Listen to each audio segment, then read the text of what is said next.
Crowds of anxious, frightened elderly and children. It's become a common sight at the Kyiv railway station. As Ukraine continues to battle the Russian offensive, men between the ages of 18 to 60 have been ordered to stay back and fight for their country. Поэтому мушку чем я ловлю? Дырочкой ловишь? Просто дырочка по центру мушки. Да. Others, mostly women and children, are flocking to the railway stations in a desperate rush to evacuate the war-torn country. Now, these images on your screens right now depict the human cost of war for millions of Ukrainians. These teary-eyed people have been forced to leave their homeland, their families in search for safety. And our correspondent Anas Malik is in ground zero and has sent us this report from the Kyiv railway station.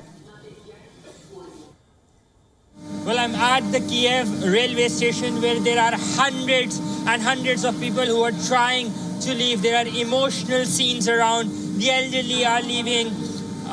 Families are being separated and emotional scenes. There's increased security deployment. All of these trains that you see around me, they're full with people. They're leaving. They want to leave to safety. That explains the gravity of the situation.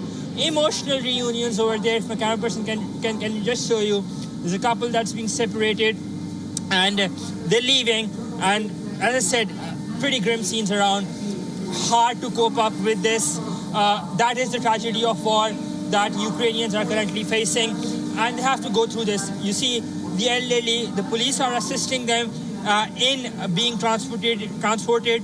And as I said, pretty emotional scenes over here. I've seen families being separated because most of the male men, especially 18 to 60, they're being asked to stay back and fight with the army as the intrusion continues, as the shelling continues.